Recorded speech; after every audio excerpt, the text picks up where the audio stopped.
A single leaf of cracked vellum sits in a locked wooden chest in the treasury of a monastery in Axum, Ethiopia. No photograph of it has ever been published. The page contains a chapter that describes, in plain language, the exact moment demons came into existence. Church leaders removed the Book of Enoch from the canon at the Council of Laodicea in 364 CE. They banned it. They called it dangerous. For 17 centuries, that ruling held. Then, in 1947, 11 separate copies of Enoch surfaced in the caves at Qumran. More copies than Deuteronomy, more than Exodus, more than most of the books that stayed in. Whoever kept that library did not treat this text as a fringe document. They copied it more carefully than the ones that survived the councils. And what the text says about demons is not what anyone was taught. It does not describe demons as fallen angels. It describes them as something else entirely, a byproduct, the leftover of a specific event at a specific time involving specific beings, and it explains exactly what happened to their bodies and exactly what happened to the part of them that did not die. Not a myth, not a metaphor. Enoch names the parents. He describes the moment of separation. He records why these things cannot rest and cannot be destroyed and cannot leave the surface of the earth. In the next several minutes, you will see what the text says, where it says these spirits are right now, and why the manuscripts holding the fullest version have been inaccessible since 1974. If forbidden history fascinates you, hit subscribe. Every week, we uncover what was removed from the record. But here's what makes this stranger. The passage does not appear once. It appears twice, in two different sections of Enoch written centuries apart, and both versions agree on the mechanism. The first sits in chapters 15 and 16, the closing movement of the Book of the Watchers. The second sits in chapter 19, fragment 4Q200, held at the Israel Museum in Jerusalem, preserves Aramaic text from this section, and has been dated to roughly 200 BCE. That is older than any text in the New Testament, older than the Gospels by more than 2 centuries. The complete version, with material the Aramaic fragments lost to damage, survives only in the Ge'ez manuscript tradition of the Ethiopian Church. Michael Knibb, whose 1978 Oxford edition remains the standard scholarly English translation, noted that chapters 15 and 16 shift register from the surrounding material. He was describing something specific. The apocalyptic sections of Enoch are full of symbol, beasts, stars, colors, numbers. Chapter 15 has none of it. It reads as a set of instructions being delivered to a man who is expected to carry them somewhere, and it explains a cause and effect chain in the flat language of someone stating a fact he assumes will be verified. The level of detail is wrong for ancient literature. First person, direct address, a speaker giving a reason, then a consequence, then a permanent condition. In order. No parables, no riddles. Chapter 15 opens with Enoch being told to deliver a verdict, and then the verdict explains the physics of what went wrong. And this is where it gets disturbing. What we're looking at breaks into 3 parts: the origin, the separation, the condition. Start with the origin, because it is the piece that contradicts everything most people assume. Chapter 15 to 8 states it directly. The text says that from the union of the watchers and the women of the earth, evil spirits came out, and that these spirits will be called evil spirits upon the earth. The surface reading, the one most people carry, is that demons are angels who rebelled and fell. The text says the opposite. The angels who transgressed are dealt with separately and are imprisoned. The demons are their offspring, not the rebels, the children of the rebels. The text is even more specific about why. Chapter 15 to 9 explains that these beings were born from 2 different origins at once, from the spiritual and from the flesh. And because of that mixed origin, they belong fully to neither category. The text says they will be called spirits of the earth, and that the earth will be their dwelling. But the text doesn't stop there. Chapter 15:10 delivers the mechanism, and it is the cleanest technical statement in the entire passage. The text says that spirits of heaven have their dwelling in heaven, and spirits born on the earth have their dwelling on the earth. It is a containment rule. Origin determines location. A being produced on the surface cannot exit the surface. Not a moral judgment. A structural constraint. The text is describing a boundary that these beings are physically unable to cross, and it gives the reason, in one clause, the flesh half came from here, so here is where the spirit half stays. What follows in chapter 16 is stranger still. Verse 1 addresses what happened when the physical bodies of these beings died in the flood. The text says that from the day of the slaughter and destruction and death, the spirits that went out from the soul of their flesh will destroy without incurring judgment. Read that carefully. The bodies were destroyed, the spirits were not. And the text specifies that these spirits operate outside the judgment process entirely until the day of the great consummation. Then comes the part that shouldn't be possible for a text this old to be this precise about. Chapter 15:11 lists what these spirits actually do, and it does not read like a demonology. It reads like a symptom list. The text says they will afflict, oppress, destroy, and cause trouble on the earth. They bring no food, and they do not thirst, and they are invisible. That last clause is the one to sit with. The text states, as a matter of physical property, that these things do not eat and are not seen. An ancient author, writing horror, would give them appetite. This author strips it out. He describes a category of thing that persists without intake, occupies the surface, and cannot be perceived. He wrote it the way you would write down a specification. And chapter 15:12 closes the sequence with the reason they cannot stop. The text says, these spirits rise up against the children of men and against the women, because they have come from them, not malice. Origin. They are drawn to the only category of thing they are half made of. Here's what the translators left out. The standard English editions, including the R.H. Charles translation of 1906 that most people still quote from without knowing it, render the key term in chapter 15:8 as evil spirits, clean, familiar. It slots straight into the demon category every reader already has. The Ge'ez manuscript tradition uses the construction manifest ekuyan. The first word, manifest, carries the ordinary sense of spirits or breaths, but it is the same root used across the Ethiopian tradition for wind and for breath, the animating thing, not a distinct species of creature. Ekuyan is the qualifier, and the phrase read against how the same construction is used elsewhere in the Ge'ez corpus does not primarily mean creatures that are evil. It reads closer to breaths that came out wrong, not a species, a defect, a product of a process that failed. The distinction changes what the chapter is describing. Charles's rendering gives you a bestiary entry. The Ge'ez gives you a manufacturing fault. And there is a second thing. The Western editions flatten. Chapter 15:10 in the Ethiopian tradition uses a present continuous construction for the dwelling clause. Not, they will dwell on the earth. They are dwelling on the earth. Present tense. In a passage that surrounds it with future tense on either side. The translators smoothed it into the future to match. The manuscript does not. Enoch is told, in the middle of a prophecy, that this particular condition is already the case and is ongoing. The text moves on, but the implication sits there.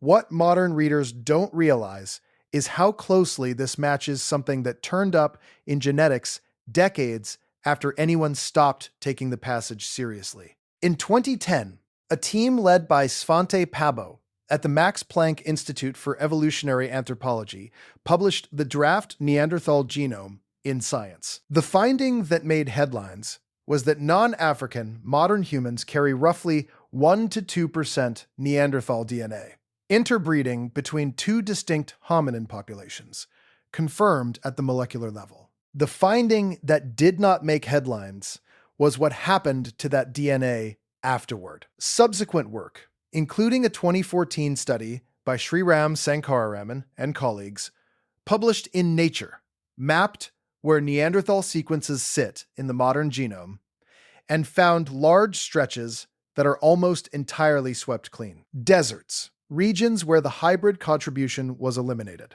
The researchers concluded the hybrid offspring carried reduced fertility and that natural selection removed most of the mixed inheritance over time. Two lineages meet.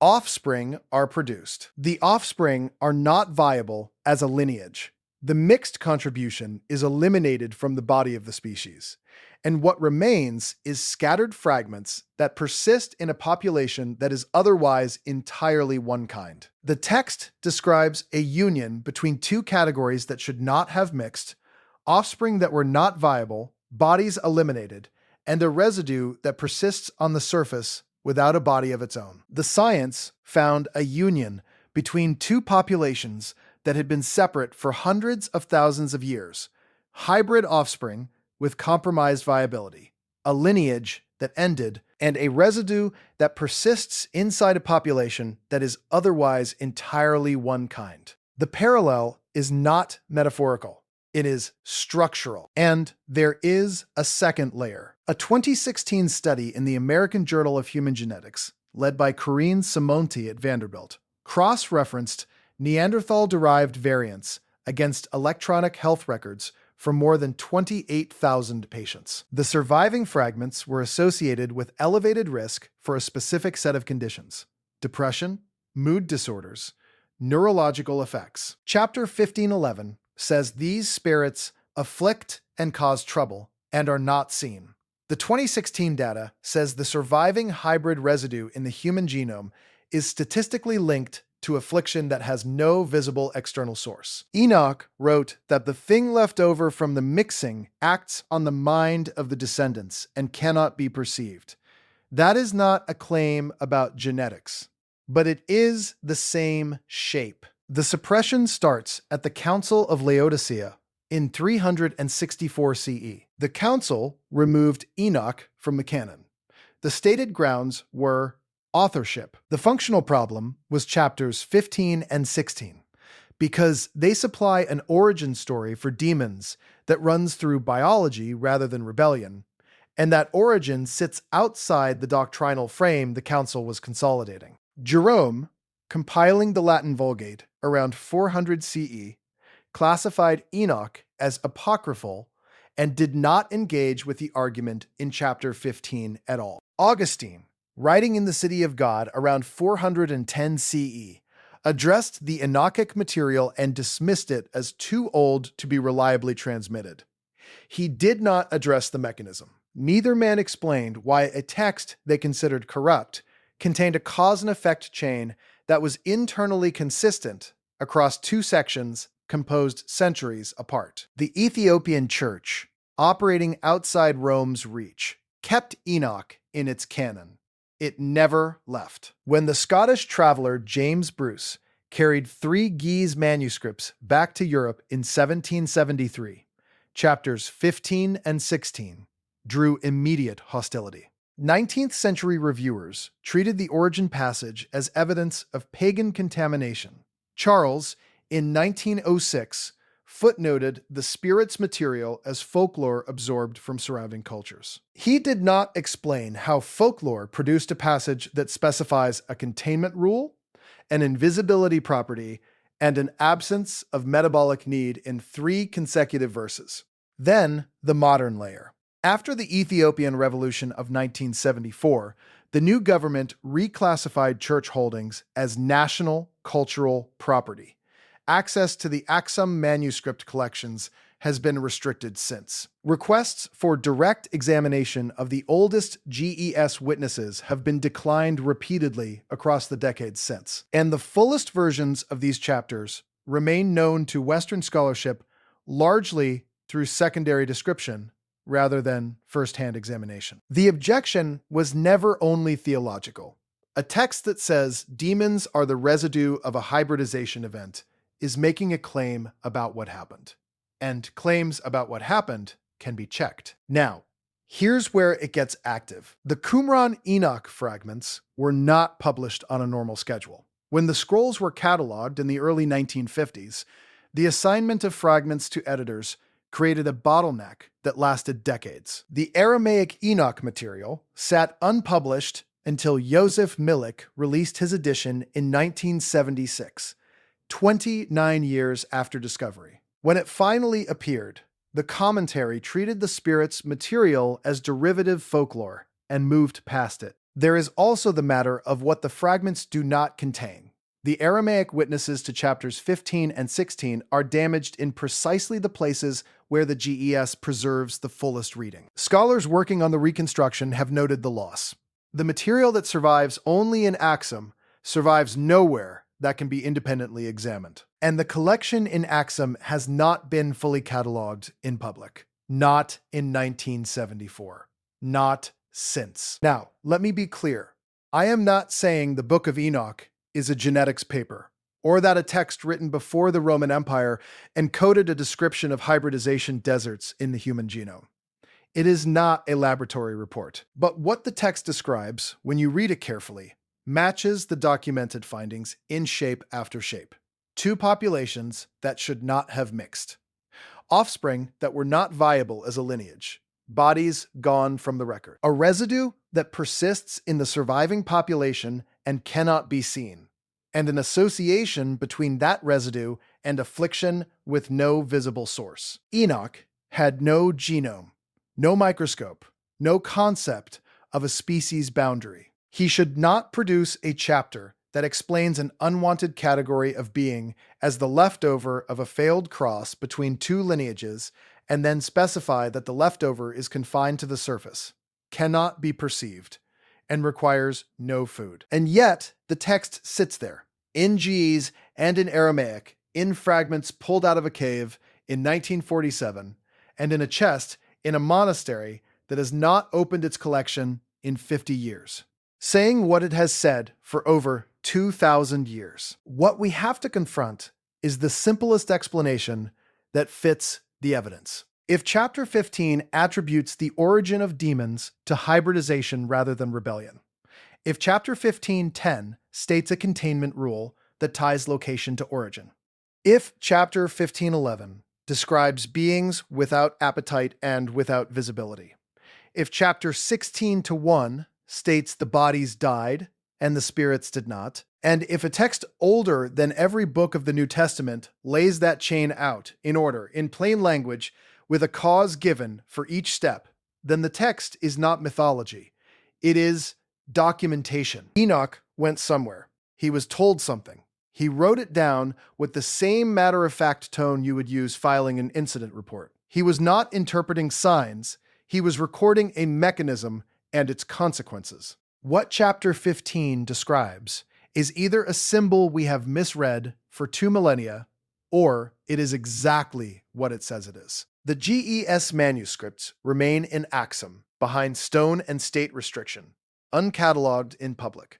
Fragment 4Q201 sits under glass in Jerusalem, older than any gospel, damaged in the places that matter most. Milik's edition sits on library shelves with the origin passage dismissed in a footnote. The Neanderthal sequence data sits in a public database in Leipzig, deserts and all. The Vanderbilt health records sit in a server, cross-referenced and published. And in a book that was removed from the record in 364 CE, a man named Enoch is handed a verdict and told to carry it back down.